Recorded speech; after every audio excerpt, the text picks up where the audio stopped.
Yo creo que en un acto de presentación de un informe de este tenor, con este enunciado, es particularmente apropiado que lo haga la vicepresidenta Nadia Calviño. Yo creo que hay tres rasgos, tres atributos que justifican su presencia en esta escuela nuestra de AFI, ¿no?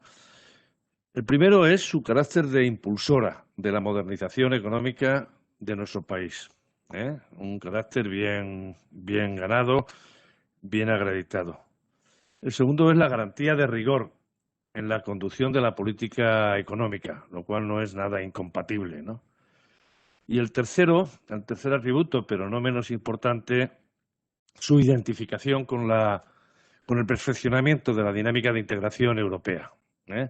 También aquí los créditos son suficientes, ¿no? Su amplia y fructífera experiencia en diversas posiciones de cierto nivel en el seno de la Comisión Europea y su voluntad reformista, ¿eh?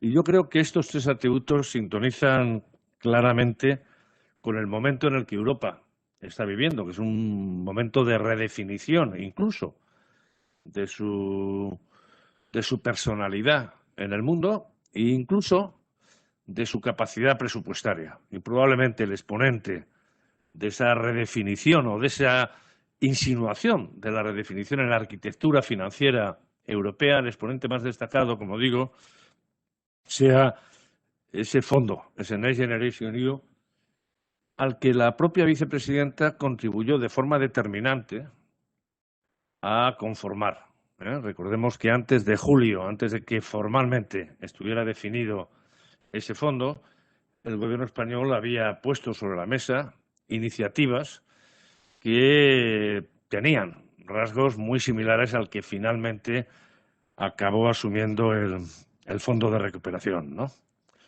Yo creo que más allá de ese hito que ha supuesto en la arquitectura financiera europea, el fondo es particularmente importante para nuestro país, ¿eh?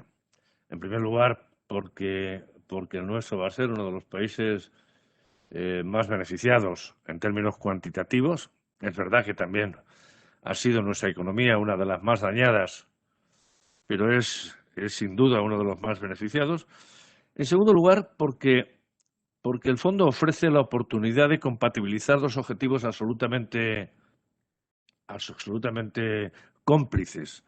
Uno, la recuperación de los daños infligidos por la propia crisis, pero dos, tratar de hacer de la necesidad virtud y conseguir dar un salto adelante en términos de aumento del crecimiento potencial de nuestra economía, aumento de las condiciones básicas en las que asentar la productividad, el crecimiento de la productividad total de los factores, en definitiva, de modernizar nuestra economía.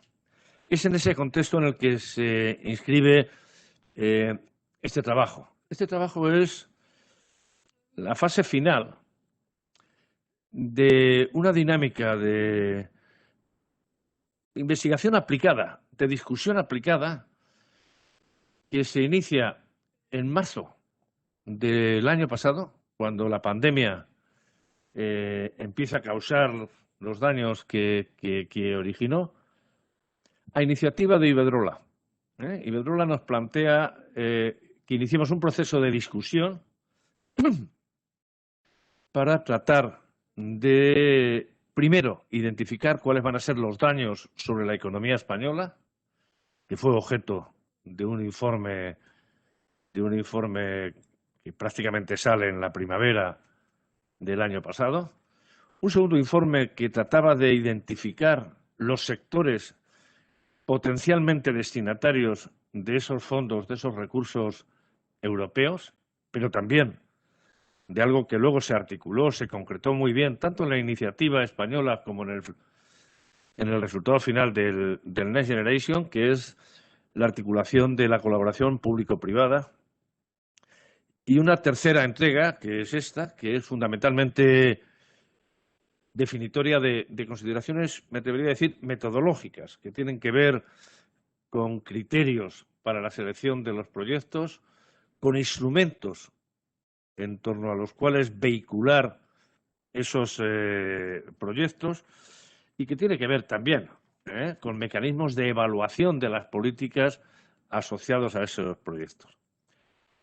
La intención no era otra que tratar de aprovechar esos esfuerzos para conseguir lo que podríamos llamar la tercera modernización, quizá de una forma un tanto ambiciosa, la tercera modernización de la economía española.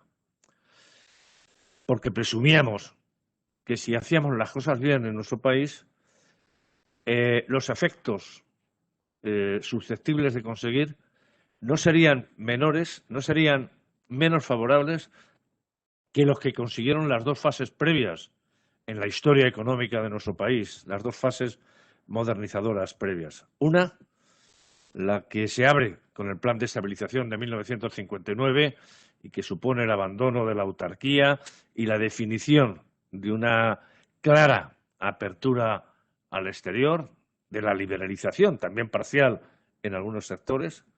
Esa segunda modernización, que sería fácil convenir, tiene lugar a partir de 1986, a partir precisamente de nuestra entrada en las entonces comunidades europeas y que supone un estímulo a todos los agentes económicos, públicos, pero fundamentalmente privados, para asumir las condiciones concurrenciales que hay en la zona europea. Y esta tercera fase, insisto, que tiene además el aliciente de encontrar en el entorno global, en la economía mundial, en el propio sistema económico basado en el mercado, condiciones de redefinición. Estamos asistiendo, no solo en Europa, sino en el conjunto del sistema económico, a una suerte de puesta en cuestión de determinados aspectos básicos del propio sistema. Con eso, bueno, su país puede de alguna forma conseguir, como decíamos, hacer de la necesidad virtud y plantarse en la segunda parte del siglo XXI como una economía dinámica, como una economía moderna, ¿no? Poco más. Sí subrayar, ¿no?, que lo que tenemos ante nosotros no es la oportunidad de restañar los daños sufridos por esta crisis, que eso, me atrevería a decir, está garantizado. Los ritmos de crecimiento económico que vamos a tener este año y el que viene, y un entorno internacional probablemente muy propicio, pues van a posibilitar que antes o después el PIB perdido durante la pandemia se recupere. Pero la ocasión es salir de la crisis menos vulnerables a futuras crisis de lo que entramos. Y eso solo se hace alterando, modificando, modernizando el patrón de crecimiento de la economía española, ¿no? ¿Qué es lo que yo creo que está explícito en ese catálogo de reformas que de alguna forma la vicepresidenta ha puesto también sobre la mesa? Yo creo que si esto se hiciera así, nos encontraríamos no solamente con el impacto ya importante, significativo, de esos 140.000 millones, sino con efectos multiplicadores asociados a ese impacto directo. Un efecto multiplicador asociado directamente a las reformas y otro efecto multiplicador asociado a ese atractivo que podría ejercer nuestra economía para la inversión privada. Para la inversión privada nacional, pero también para la inversión privada extranjera. Yo creo que es una oportunidad que no es una quimera, sino claramente es una oportunidad materializable, susceptible de materializar si las cosas no se nos tuercen, ¿no? Yo le quiero volver a agradecer a la vicepresidenta, en primer lugar como ciudadano, como contribuyente, el trabajo que está haciendo. Pero dos, como responsable, como socio de esta casa, de AFI, por respaldar, por estar presente en la introducción, en la presentación de un trabajo que hemos hecho con gran empeño.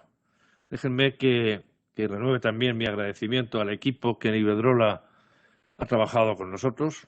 Iberdrola no se ha limitado ni mucho menos amparar financieramente el trabajo que hemos hecho, sino que de forma continua, semanalmente, hemos estado discutiendo, hemos estado abordando temas relevantes en estos trabajos con buena parte de su equipo, ¿no? También el equipo de AFI. AFI tiene un método de trabajo en general muy transversal, muy participativo por parte de distintos equipos, ¿eh? Pero me dejan que subraye la contribución que han hecho los socios que han coordinado esos equipos. Diego Vizcaíno, que es el socio de Economía Aplicada, Gonzalo García Andrés, que es el socio de Economía, Ángel Vergés, que es el vicepresidente y experto en temas bancarios y financieros, y César Cantalapiedra, que lo es en administraciones públicas. Para nosotros ha sido una valiosa experiencia y ya nos daríamos por muy satisfechos si sirviera de fundamento, de base, de referencia, más o menos lateral, para que en nuestro país se articulara una discusión rigurosa y, ¿por qué no decirlo a estas alturas?, un respaldo a la tarea que desde la vicepresidencia está haciendo la responsable de los asuntos económicos en nuestro país, Nadia Calviño. Muchísimas gracias por estar con nosotros.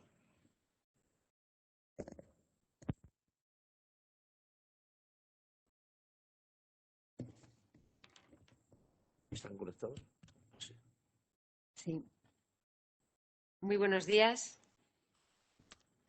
y muchísimas gracias, Emilio. Es sin vaso, ¿no? Así directamente. ¿Quieres vaso? No, vale. Mejor sin vaso. Muchísimas gracias, Emilio, por tu cariñosa presentación.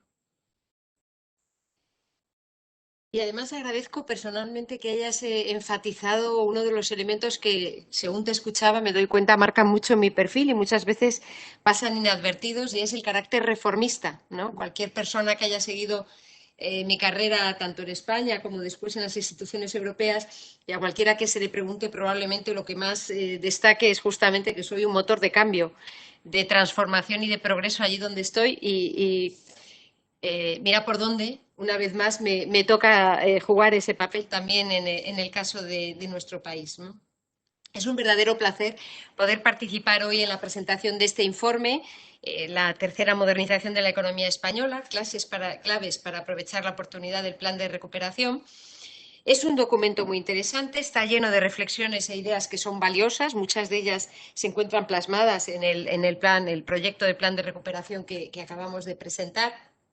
Y yo apoyo y contribuyo todo lo que puedo a este tipo de debates públicos, porque yo creo que es muy importante que el esfuerzo que estamos haciendo desde las administraciones públicas de reflexión sobre el futuro de nuestro país sea compartido y llegue al conjunto de la sociedad. Y este tipo de actos son importantes en este sentido, ¿no? Y además valoro mucho un mensaje que tú has señalado en la introducción y que se recoge en el mensaje, y es en el documento, y es la capacidad de nuestro país para abordar este proceso necesario de modernización, para hacer de ello un éxito, igual que lo hemos hecho en el pasado. Y yo creo que esta energía positiva es absolutamente imprescindible. De hecho, el lanzamiento del plan de recuperación, todo el proceso de debate sobre el plan de recuperación, lo que ha hecho es estimular una energía positiva que yo veo cada vez que tengo un intercambio o un encuentro con el mundo empresarial, y yo creo que es importantísimo que en este momento tan duro para todos nosotros desde el punto de vista personal y profesional, pues tengamos un elemento de esperanza, una visión compartida y una realidad, aterricemos, concretemos un plan que nos permita ver que tenemos oportunidades de recuperación para el futuro y que además es imprescindible que las abordemos con esta perspectiva positiva y todos juntos. Nos están llegando cientos de ideas, de proyectos, respuestas masivas a todas las invitaciones de manifestación de interés. En cada acto, con cada empresa con la que me encuentro, lo que dice es: tengo un proyecto, tengo una idea, y yo creo que este es el primer pilar, el elemento fundamental sobre el que tenemos que construir esa colaboración público-privada que es fundamental para el despliegue del plan. Y se señala muy bien en el informe de AFI, en este momento lo que nos estamos jugando es ser capaces de acometer esa transformación de nuestro país que nos lleve a un crecimiento más fuerte, más inclusivo, más sostenible en el medio y largo plazo, esa resiliencia, ¿no? Esa palabra que últimamente repetimos todo el tiempo, que no quiere decir solo la capacidad de resistir a corto plazo, sino de rebotar y de impulsarse, ¿no? Cuando uno se enfrenta a una crisis. Y esta es la idea fundamental que nos tiene que guiar cuando estamos dejando atrás un año muy complicado, también un primer trimestre difícil del año en curso, y cuando tenemos por delante unas semanas cruciales para conseguir encauzar esta recuperación económica a partir de la segunda parte del año. Todos ustedes conocen las previsiones macroeconómicas, hay bastante alineamiento por parte de todos los analistas nacionales e internacionales, públicos y privados, con respecto a que habrá un rebote importante en la segunda parte del año, que España será de los países que más crezcan en este ejercicio, que esa senda positiva se mantendrá también en los próximos años hasta que recuperemos ese nivel de Producto Interior Bruto previo a la pandemia, esa senda de crecimiento previa a la pandemia. Pero para que esto se haga realidad o que esto sea cierto, depende de 4 elementos principales, 4 factores que condicionan la evolución de nuestra economía en el curso del año. En primer lugar, la evolución de la pandemia y el alcance del proceso de vacunación. Es interesante ver cómo cada vez más todos los organismos y todos los gobiernos señalamos como principal prioridad de política económica en este momento la gestión sanitaria, ¿no? El principal instrumento de política económica es vacunar, vacunar y vacunar. Esto es lo más útil, lo más importante que podemos hacer. El propio presidente del Gobierno lo señaló hace unos días.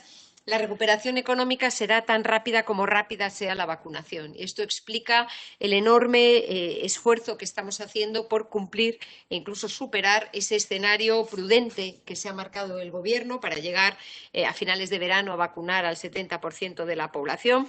Las noticias que vamos teniendo en cuanto a la capacidad de nuestro sistema sanitario y también el suministro de vacunas son positivas y van en la dirección de confirmar esta senda, ¿no? Hasta el pasado viernes ya se habían suministrado más de 12,3 millones de vacunas, 3,3 millones de ciudadanos cuentan con la pauta completa, ya hemos superado la cifra total de personas oficialmente contagiadas por la pandemia. Hay más vacunados que contagiados, ¿no? Estamos, en definitiva, en una senda positiva. Segundo factor clave, la evolución del sector exterior y el mantenimiento de la estabilidad financiera global. Para ello es imprescindible mantener la coordinación de política monetaria y fiscal a nivel internacional, no retirar de forma prematura los incentivos, los estímulos que se han desplegado en las distintas economías. Y hay práctica unanimidad a nivel internacional, lo he constatado hace unos días en las reuniones del G20, las asambleas del Fondo Monetario Internacional y del Banco Mundial, la propia reunión del Eurogrupo y del Ecofin de viernes pasado. Las agendas están alineadas y tú lo has señalado y yo creo que no hay que menospreciar, no hay que infravalorar la importancia que tiene el alineamiento perfecto del discurso en nuestro país con las agendas de política económica globales. Esto no siempre ha sido así, pero en este momento estamos escuchando a las instituciones financieras internacionales hablar de crecimiento sostenible e inclusivo. No hay discurso que no incorpore estos dos factores. Y este es un discurso tremendamente distinto del que teníamos hace 10 años en las instituciones financieras internacionales. Es, además, la hoja de ruta de nuestro Gobierno desde junio de 2018. Y eso nos ha puesto en una buena situación porque el plan de recuperación no parte de cero, no hace sino continuar la agenda reformista que pusimos en marcha en cuanto que llegamos al Gobierno. Y además, yo creo que modestamente podemos decir que España también está jugando un papel importante en la definición de estas agendas a nivel europeo y a nivel mundial.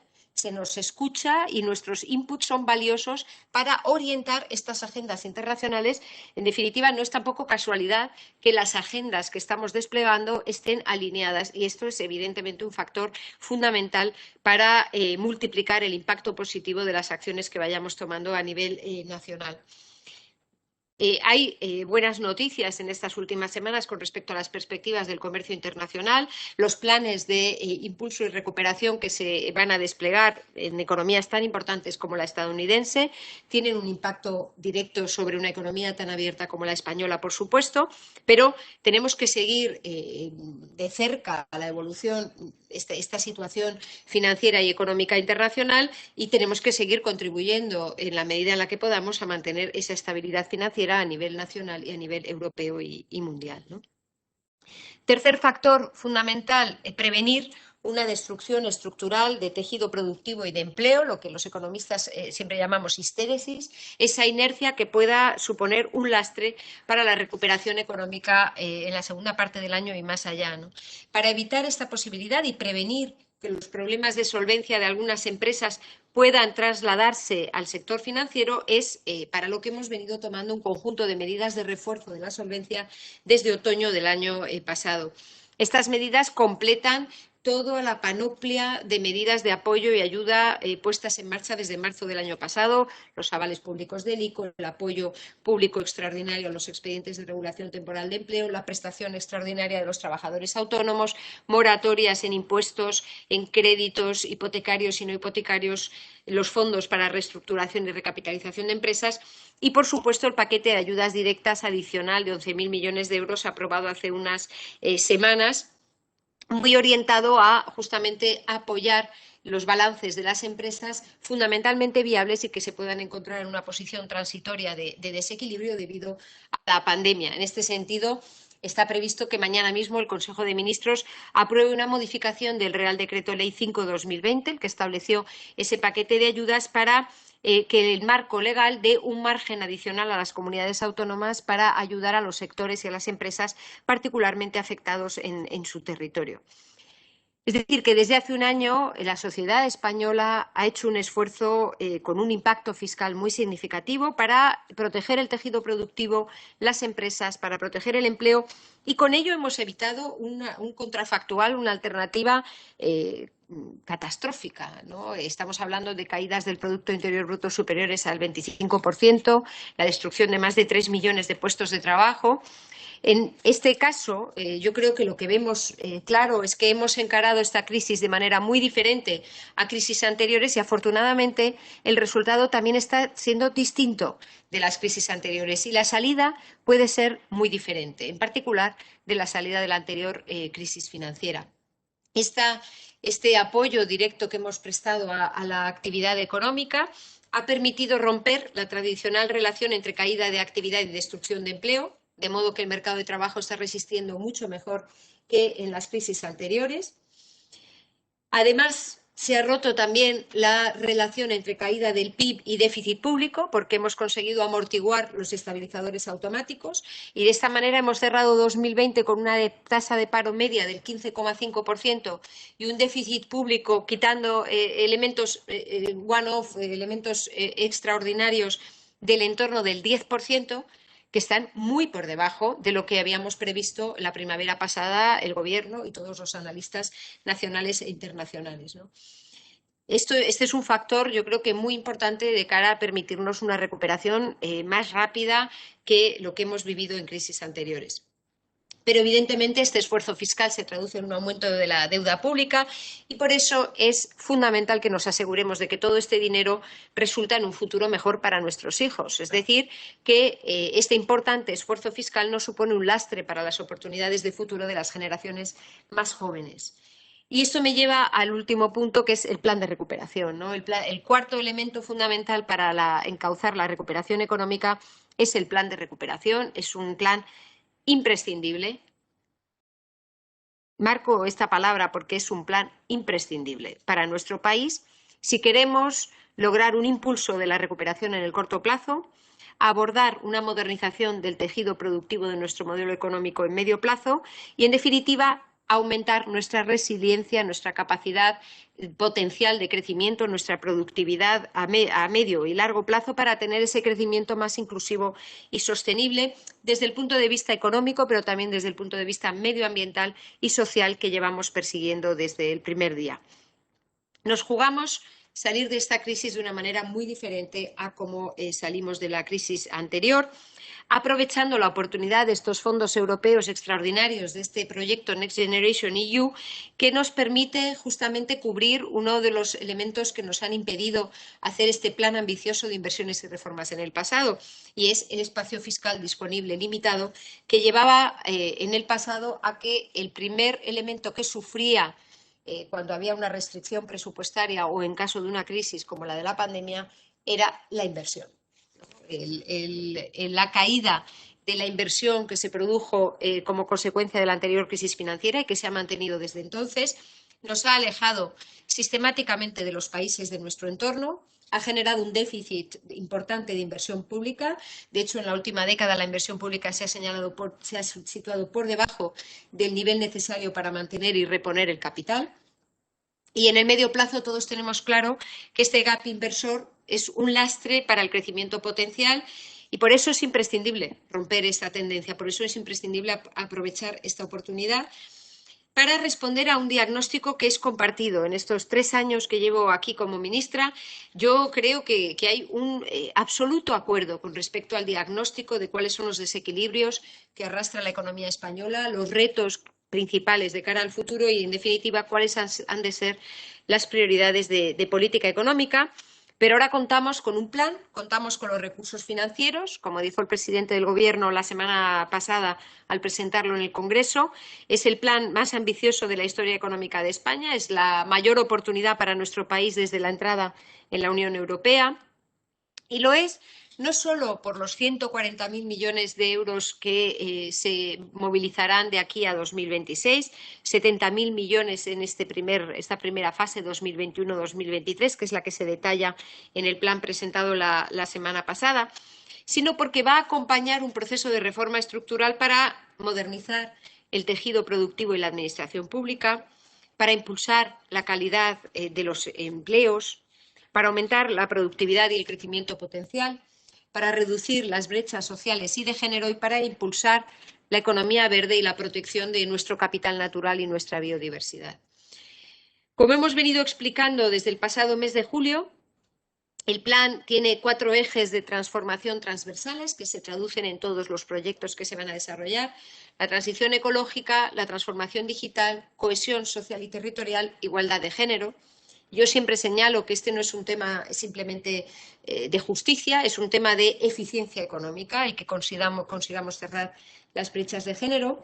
Y estos 4 ejes permean, se traducen en esas 10 políticas palanca, esos 30 componentes que recogen paquetes coherentes de inversiones y reformas que van desde la movilidad sostenible a la preservación de la biodiversidad, la transición energética, la digitalización de nuestras pymes y del tejido industrial, la apuesta por la ciencia, la educación y la formación profesional, la rehabilitación y renovación de viviendas, la eficiencia energética, la mejora de la competitividad turística, la modernización del sector de la automoción, la reforma del sistema fiscal y del marco laboral.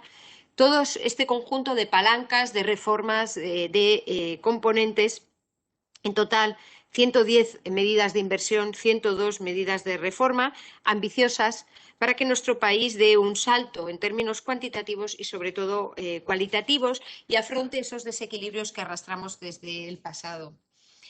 No voy a detenerme en los ejemplos concretos. Yo creo que el presidente del Gobierno en su exposición ya detalló algunos de los proyectos emblemáticos, los 13.200 millones de euros para movilidad sostenible, no solo en el ámbito local, sino desarrollando esos ejes de transporte ferroviario que durante décadas hemos venido desplegando y que necesitan ahora una aceleración importante para que sean realidad.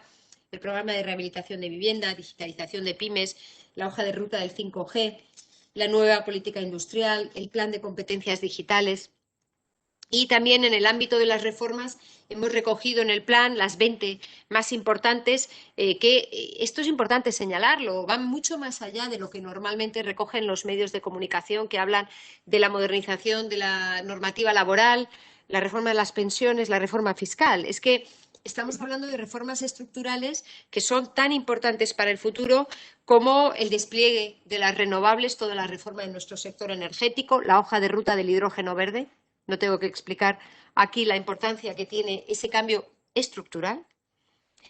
La nueva economía de los cuidados, la modernización y digitalización de nuestras administraciones públicas, esa estrategia de movilidad sostenible y conectada, ese primer plan emblemático estratégico anunciado por el Rey y el presidente del Gobierno para que España lidere el proceso de despliegue en Europa del coche eléctrico, del coche conectado, algo absolutamente fundamental para nuestro país, la reforma del Sistema Nacional de Ciencia, la nueva política de vivienda. Creo que es muy importante abrir nuestra mente a cambios estructurales que van más allá de lo que tradicionalmente se señala. Y un elemento muy importante es el trabajo constructivo y el diálogo que hemos puesto en marcha con los agentes sociales. Tenemos reuniones prácticamente semanales a distintos niveles con ellos y quiero poner en valor, lo hago siempre, pero creo que es fundamental para el despliegue del plan, la actitud tan constructiva, tan positiva que están teniendo los agentes sociales para trabajar juntos en el despliegue de todas estas reformas e inversiones. Termino ya. Simplemente incidiendo en este elemento, este impacto macroeconómico previsto del plan, ya que estoy en este foro, enfatizo, ¿no?, las estimaciones que nosotros tenemos de que el plan de recuperación puede tener un impacto contracíclico de 2 puntos porcentuales de media anual ya a partir de 2021-22, que el impacto no se agota en el corto plazo, sino que llevará a un aumento del crecimiento potencial por encima del 2% a medio plazo en nuestro país. Son objetivos muy ambiciosos que nos exigen no perder ni un minuto. Por eso, desde mucho antes de que se presente el plan a la Comisión, como muy bien ha señalado, ya hemos estado trabajando intensamente, avanzando en la puesta en marcha. Para eso ha sido fundamental la aprobación de los presupuestos generales del Estado para 2021, el Real Decreto Ley que entró en vigor el 1 de enero para agilizar los trámites administrativos y, de hecho, los distintos ministerios han publicado invitaciones a manifestación de interés para identificar los proyectos, las empresas. Y un elemento que sí me gustaría enfatizar aquí también es que no se trata solo de las grandes empresas, que por supuesto están bien informadas y son capaces de transmitir sus proyectos. Estas invitaciones a manifestación de interés son también un instrumento para que identifiquemos a las pequeñas empresas los proyectos que todavía no existen. El papel de los autónomos tan importante en nuestra economía y que, por tanto, sea un plan transformador del conjunto de nuestro tejido productivo. Además de ello, los distintos ministerios y a lo largo de las distintas semanas, el Consejo de Ministros ya está empezando a dar los pasos para lanzar los distintos procesos, publicando los planes específicos de digitalización, poniendo en marcha el proceso de reconocimiento de competencias digitales en el ámbito de la formación profesional, desplegando el nuevo currículum educativo para el curso 2022-2023, distribuyendo los distintos programas entre las comunidades autónomas que tienen competencia, lanzando el plan MOVES 3 para incentivar la compra de vehículos eléctricos. Es decir, que no hemos estado quietos, estamos ya poniendo en marcha y desplegando todo ese proceso para que cuanto antes llegue a la economía real. Se trata, evidentemente, de un proyecto de país. Es un proyecto de una envergadura muy difícil de comparar con ningún otro momento de nuestra historia reciente y por eso es imprescindible que lo acometamos unidos, con la cooperación de todos, sobre la base de ese diálogo social, de la colaboración público-privada y la colaboración interinstitucional. Y España cuenta con multitud de activos que nos permiten ser optimistas con respecto a las posibilidades de éxito, porque somos un país fuerte, creativo, un país flexible, positivo, con grandes infraestructuras físicas y digitales, con empresas punteras, universidades prestigiosas, trabajadores de primera calidad, con un gran talento y una sociedad capaz de crecerse ante las adversidades. Es un proyecto completo, complejo, pero también una oportunidad extraordinaria que no podemos desaprovechar. Creo que se lo debemos a nuestros mayores, pero sobre todo se lo debemos a nuestros jóvenes, que son quienes más duramente están sufriendo las consecuencias de la pandemia, quienes tendrán que hacer frente a los costes de financiar estas medidas que ahora son imprescindibles.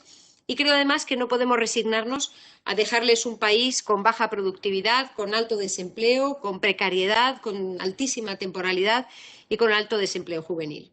Y por eso tenemos que asegurarnos de que invertimos con acierto estos cuantiosos recursos, que sacamos adelante esas reformas ambiciosas necesarias y que les garantizamos, en definitiva, mejores oportunidades vitales y profesionales para el futuro. Y por eso agradezco este tipo de actos, estas aportaciones como las de este informe que se presenta y sobre todo los debates para que tengamos el mejor plan para el futuro del país, el mejor plan posible y como dice el informe que hoy se presenta, un plan que tiene que salir bien.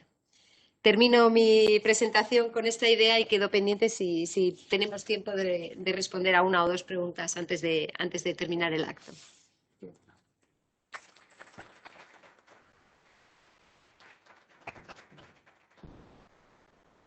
Muy bien. Creo que Moisés estaba recopilando algunas de las preguntas que habían llegado. Vamos a aprovechar la disposición de la vicepresidenta para formularlas y cuando no tengas más remedio que interrumpir, dejamos de transmitir. Primera pregunta, Moisés.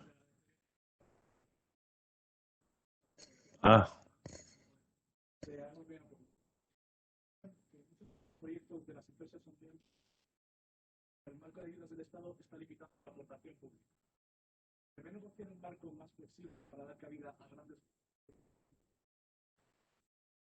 Bueno, tan larga que se me ha olvidado, ¿no? ¿Hasta qué punto efectivamente se puede flexibilizar, vicepresidenta, el marco de las ayudas públicas con el fin de aprovechar ese efecto expansivo, ese efecto multiplicador, ¿no? Sí, en efecto, nosotros estamos todo el rato trabajando y aprovechando al máximo las posibilidades que nos da el marco europeo de control de ayudas públicas y dos elementos que pueden resultar interesantes. Por supuesto, estamos en un diálogo muy estrecho con la Comisión Europea para que incluso antes o de cara a la presentación formal del plan en las próximas semanas ya tengamos resueltas algunas de las autorizaciones que son precisas para algunos de los proyectos. Estamos en un diálogo, como decía, muy intenso en este momento con la Comisión Europea. Pero además, el otro día en el Eurogrupo, la Comisión también anunció que están trabajando posiblemente en un mecanismo de exención por categorías que pueda cubrir buena parte de las inversiones que están previstas en los planes de recuperación de los distintos países. O sea que yo creo que la Comisión Europea es muy consciente de que necesitamos adaptar el marco a las necesidades de despliegue de los proyectos del plan y estamos también en ese diálogo y en ese proceso tratando de ver cómo encajar de la mejor forma posible los PERTEs, ¿no? Esos proyectos emblemáticos para la recuperación, la transformación de nuestra economía, que por su envergadura, por su complejidad, por incorporar toda la cadena de valor de un sector productivo, por responder a un fallo de mercado específico y tener un elemento muy importante de innovación y de riesgo, en definitiva, pues tiene unas características que, en nuestra opinión, también tienen que ser consideradas a la hora de evaluar esta cuestión de las ayudas de Estado para que podamos tener un marco que cubra el conjunto de los proyectos independientemente de los distintos elementos que los compongan. Así que estamos trabajando y yo creo que hay una clara conciencia por parte de la Comisión Europea de la necesidad de adaptar y modernizar su marco para poder acompañar el proceso de los planes de recuperación. Muchas gracias, vicepresidenta. Hay una segunda pregunta que me ha hecho ya llegar Moisés y que dice: ¿cómo se puede conciliar el efecto contracíclico de la ejecución del plan en este año 2021 con los proyectos transformadores imprescindibles para elevar el potencial de crecimiento a medio y largo plazo, que requieren más tiempo de ejecución? Sí, esa ha sido una de nuestras principales preocupaciones a la hora de diseñar el plan de recuperación y, sobre todo, cuando se prepararon los presupuestos generales del Estado para 2021, ¿no? Cómo conseguir ya en 2021 un impacto directo sobre el crecimiento económico y la creación de empleo que fuera contracíclico. Porque, evidentemente, hay algunos ámbitos en los que los proyectos están mucho más maduros y hay otros que requieren de un largo proceso de despliegue, ¿no? Si estamos hablando de la inteligencia artificial o el hidrógeno verde, pues estamos hablando de proyectos que tienen un recorrido de varios años y que no suponen un impacto directo, inmediato sobre la actividad económica. Sin embargo, hay otros que sí pueden tener un impacto significativo. Por ejemplo, la política de vivienda. Por ejemplo, todas las infraestructuras, lo que hablaba antes del despliegue de los corredores ferroviarios o el impulso de los trenes de cercanías.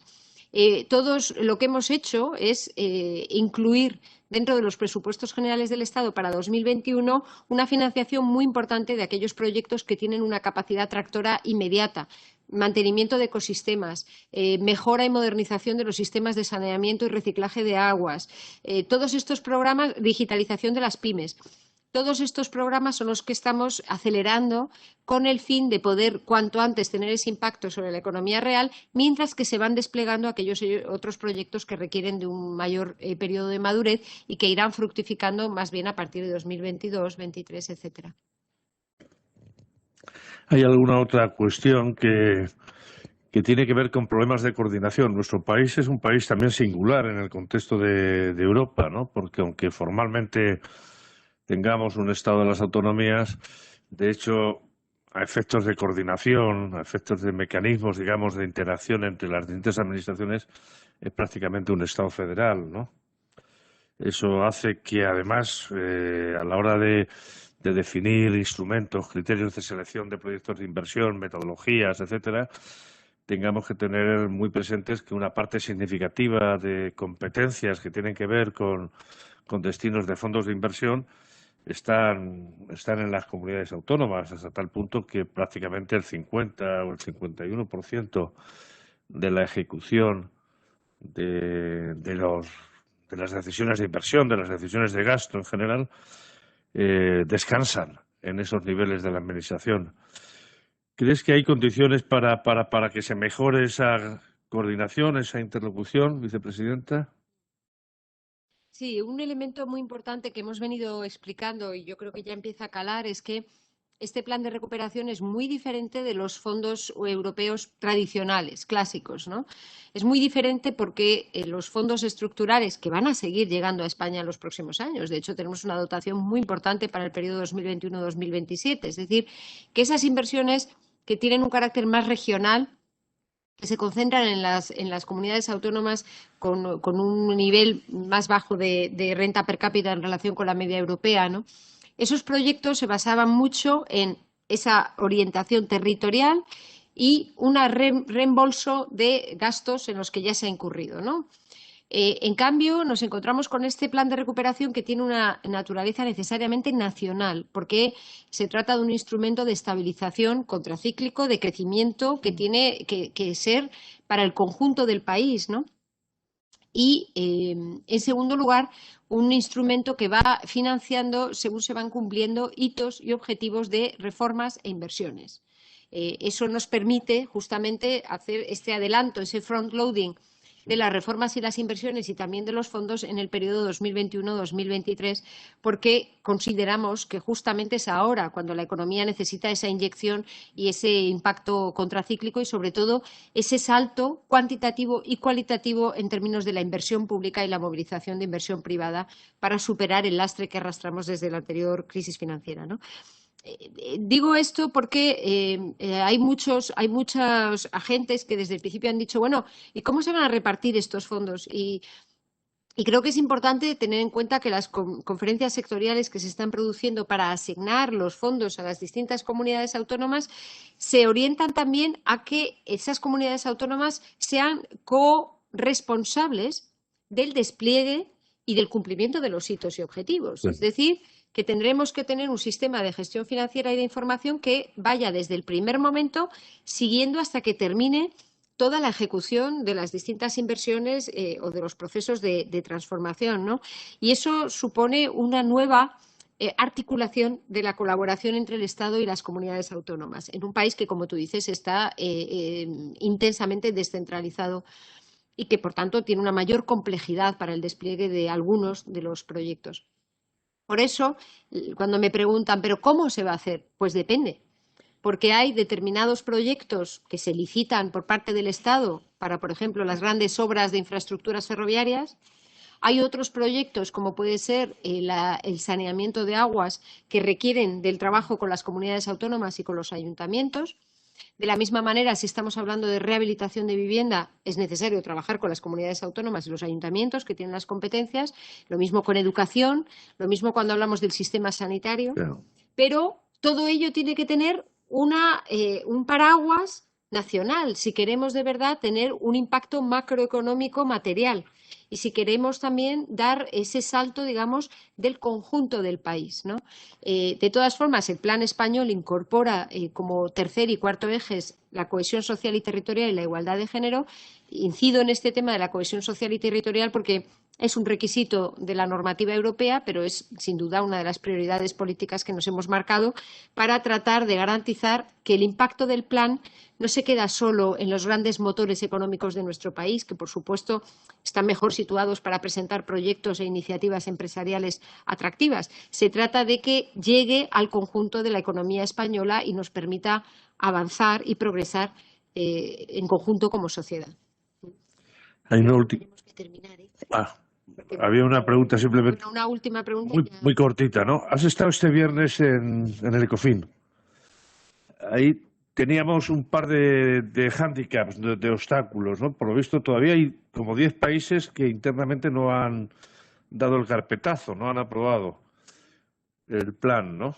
Y luego, en lo que son las conversaciones informales con tus colegas, que me consta son frecuentes y fluidas, ¿el recurso ante el Tribunal Constitucional alemán es un obstáculo importante, en tu opinión?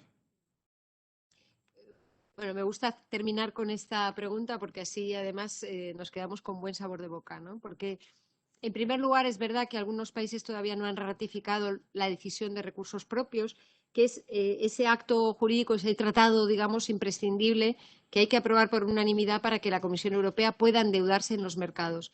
Ahora bien, todo apunta a que se resolverán esos temas pendientes y, de hecho, la Comisión Europea la semana pasada ya publicó su plan de financiación, ha establecido los procedimientos para designar a los operadores mayoristas de mercado que van a acompañar los procesos de emisión, qué tipo de deuda van a emitir, en fin, que demuestra la confianza que tiene la Comisión Europea en que en la segunda parte del año ya podrán empezar a emitir. Y en todo caso, el mensaje muy fuerte que se transmitió fue: estamos listos, en cuanto que se dé el pistoletazo de salida, podemos emitir la deuda, ¿no?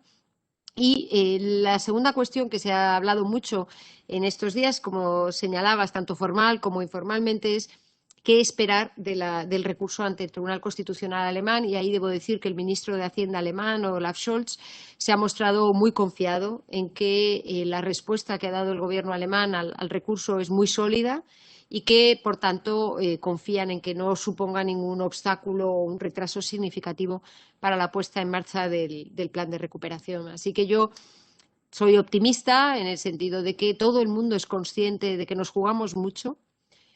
Es un plan imprescindible para España, pero es un plan imprescindible para Europa, para la recuperación a corto plazo y para la construcción europea a medio y largo plazo. Así que, como terminé mi introducción y como señaláis en el informe que se demuestra, pues tiene que salir bien y va a salir bien.